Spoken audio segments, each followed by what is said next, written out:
Hi, this is Marie. And this is Russell. And we're still standing with Ukraine. We love interviewing people who are still standing with Ukraine and have an interview scheduled for early July. But today, it is just the two of us updating you on the events happening in Russia's war on Ukraine. Please start us off, Russell. Okay. As Marie said, the purpose of these videos is to keep you informed about Russia's war on Ukraine. When Russia first launched its full-scale invasion, its unprovoked invasion, of course, of Ukraine, in 2022, it was a top news story every day. Things are as dire now as they were then, but television news doesn't consider it exciting anymore, it seems. A ruthless, maniacal dictator is still trying to exterminate an entire society, and democracies throughout Europe are still being threatened. There's a war going on in Europe that's killed 1 million people, and the United States has allied itself with the villain. This would seem to deserve our attention. And for 44 million Ukrainians, it has their full attention, since their lives are literally under attack every day and every night because they committed the crime of being born in a country which borders on Russia through no fault of their own. So a lot has happened in the 4.5 years since Russia launched its full-scale invasion of Ukraine. The nature of warfare itself has changed forever. Decades-long global alliances have been broken and new alliances formed. An overarching world order of democracy versus autocracy has been shaken to the core, maybe never to recover. Let's see how we got to this point. On this map here, most people would probably date the beginning of Russia's war on Ukraine as February 24th, 2022. That's when Putin launched a full-scale ground, air, and sea invasion. But the war, it actually began in 2014 when Russia invaded Crimea in the north and the eastern Donbass region of Ukraine, made up of Luhansk and Donetsk oblasts. With relatively little fighting, Putin was able to grab all of Crimea and about half of the Donbass area. He did this under the pretext of coming to the aid of the Russian-speaking people in that area who were supposedly being mistreated by a Nazi-run government of Ukraine. Never mind the fact that there was no significant Nazi influence in Ukraine, and the Ukrainian president, Volodymyr Zelensky, was Jewish. In fact, Zelensky's grandfather fought against the Nazis in World War II. The grandfather's 3 brothers were killed by the Nazis. In hindsight, it seems incredible that more international attention wasn't given to Russia's invasion and occupation of a significant part of Ukraine. I think the West had probably started to normalize Russia's invasions of its neighbors and said something like, oh, that's just Russia being Russia. We don't want to get mixed up in that.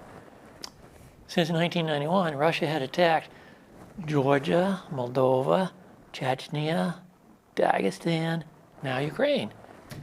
The US and some European countries did eventually begin sending a small amount of military aid Ukraine's way eventually.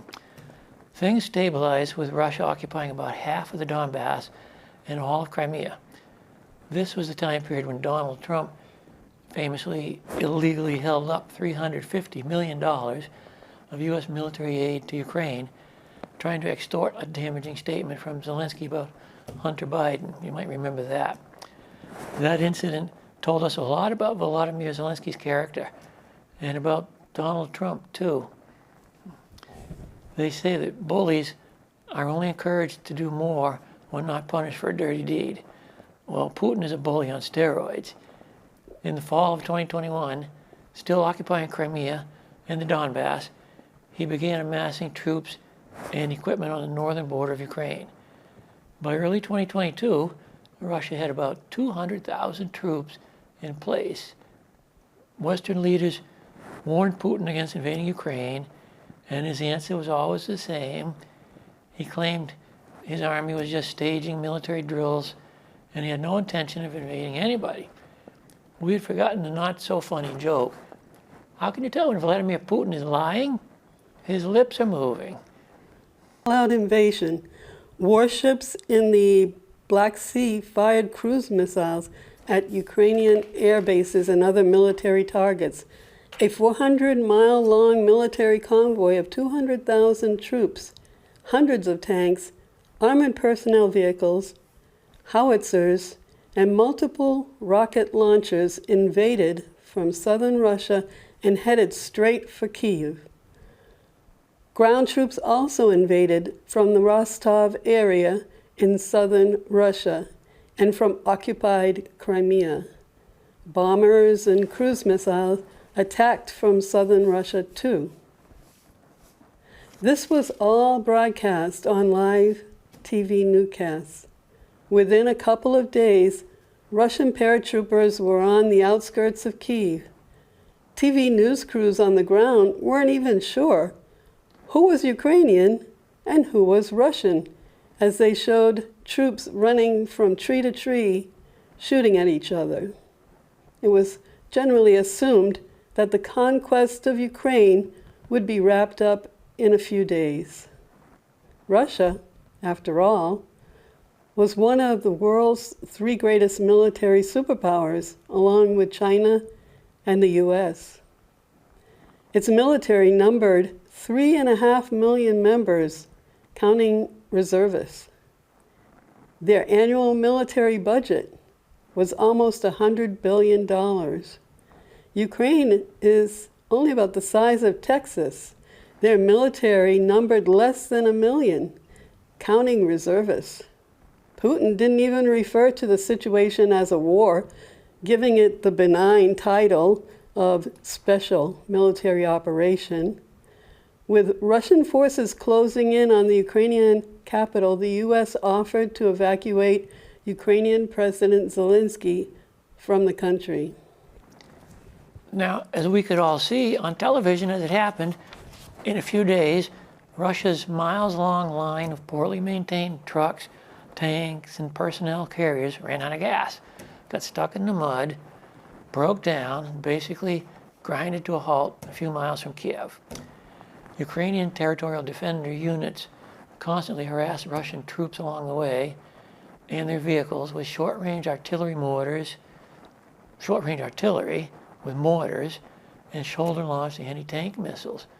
It was about this time that Zelensky famously told President Biden, "I don't need a ride, I need ammunition." So within the first few weeks of the war, Russia's blitzkrieg netted them about 25% of Ukraine. That's counting what they had already stolen, going back to 2014. But now by the summertime, Russia's incompetence, equipment failures, and outdated tactics allowed Ukraine to push back significantly. In the fall of 2022, Ukraine mounted a significant counteroffensive, and they liberated a lot of the territory Russia had taken in the spring.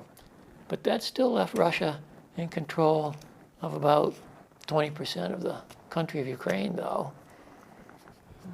So this would be a good time for a quick geography lesson. Look at the size comparison of Russia and Ukraine. The green is Russia. The little orange spot is Ukraine. They share a 1,200-mile-long land border. There is another 200-mile maritime border along the Sea of Azov.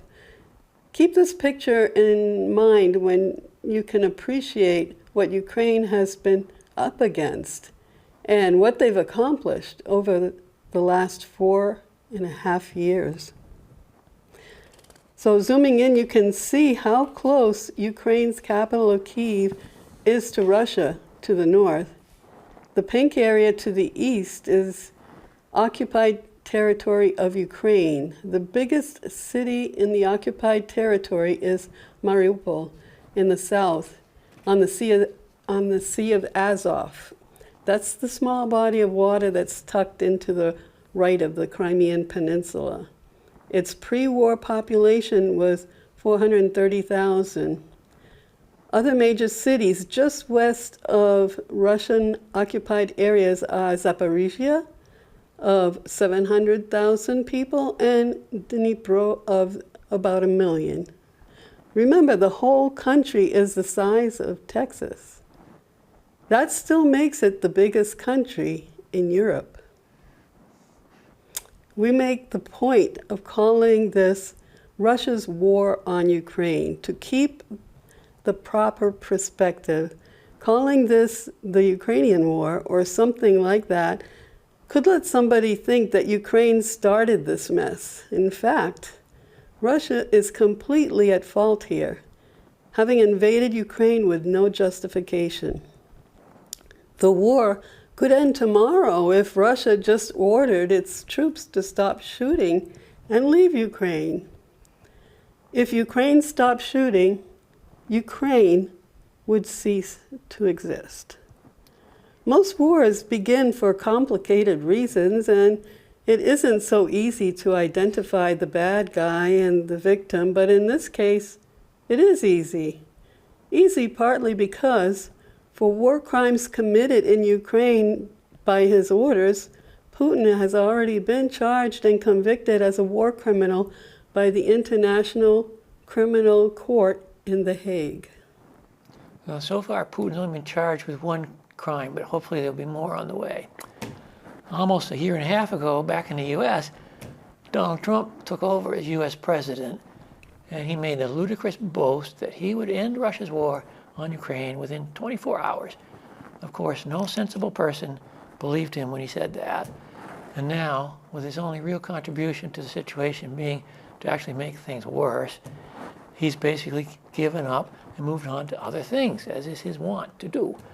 While Ukraine has shown a willingness to consider making concessions to Russia to end the war, Putin has not given an inch on his original demands that include, among other things, that Ukraine surrender all of its territory that Russia has occupied and promise to never join NATO.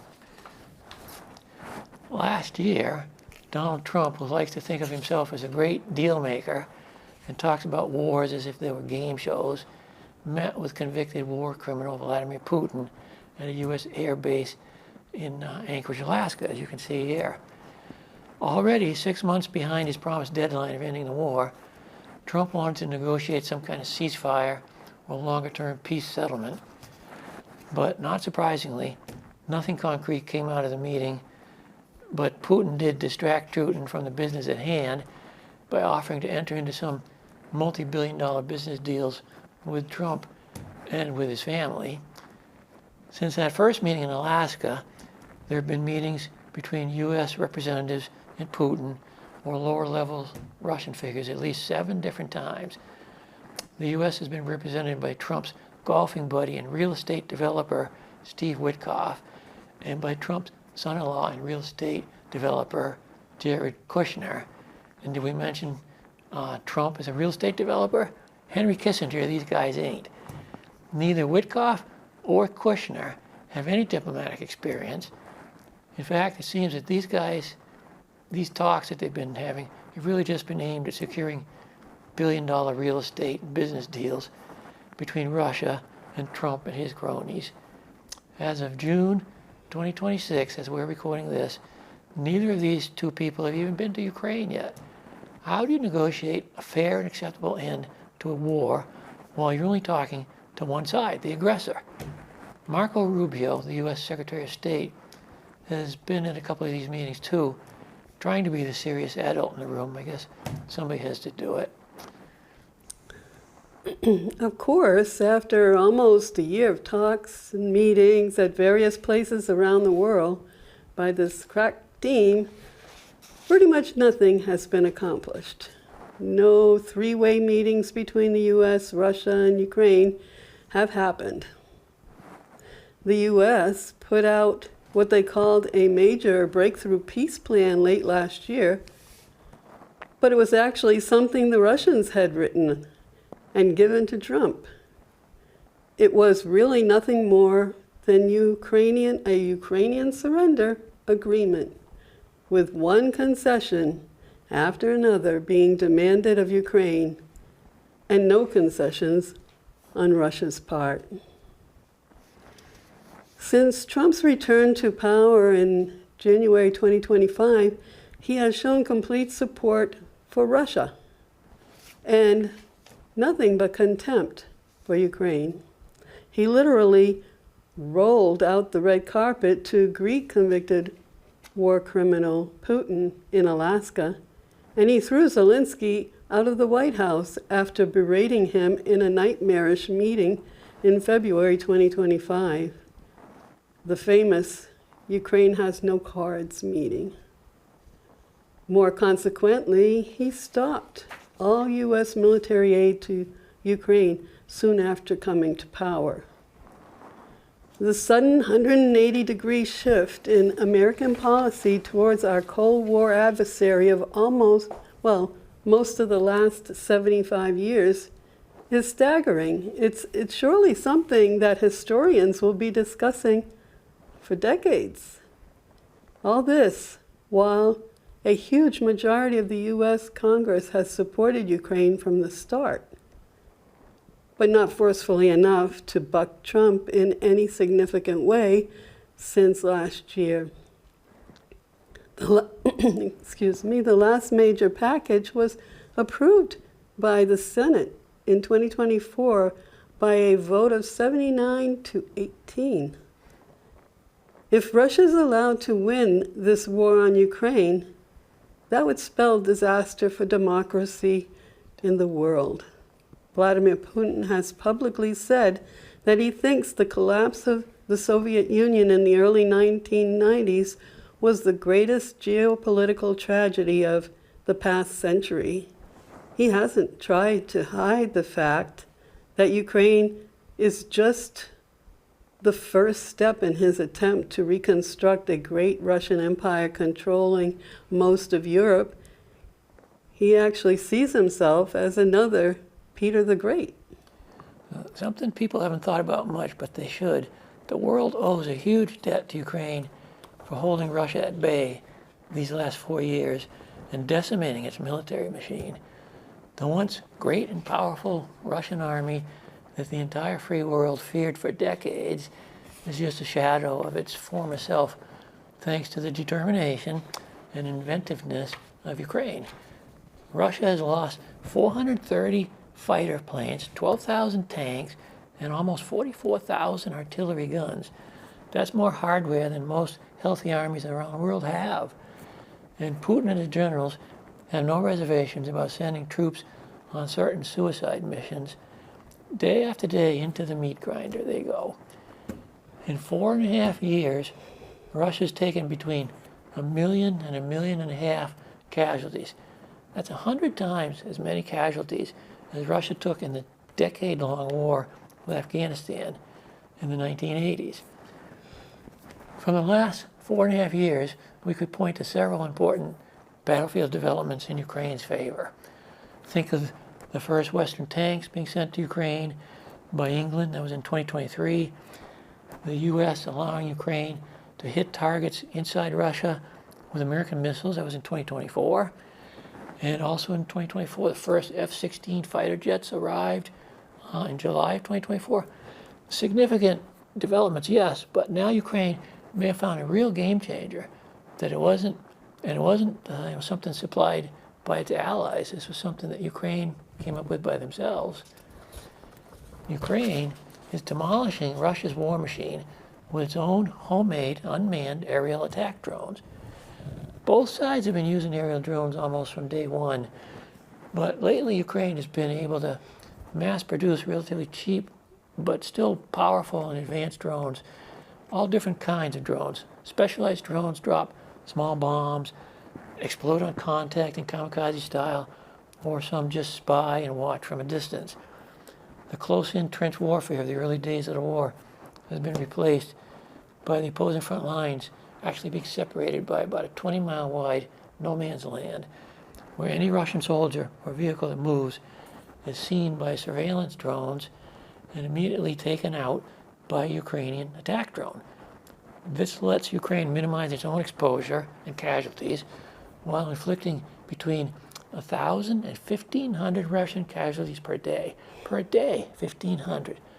Of course, Ukrainians who enter the kill zone don't fare much better, but at least Ukraine values its people and doesn't send them on these pointless suicide missions like Russia does every single day. So in May, for the first time in years, Ukraine gained more of its territory back than it lost, by a few dozen square miles. Just as important, they've been harassing Russia's logistics and supply lines far in the rear areas by hitting oil refineries, oil storage areas, command centers, and supply trains and trucks. Every day, Ukraine attacks an oil refinery or some other important asset several hundred miles behind the front lines. About 40% of Russia's refining capacity has been taken offline. This is huge. This starves the army of much needed fuel and drastically cuts into Russia's oil export sales. Oil exports have been the biggest single source of money to fund Putin's war.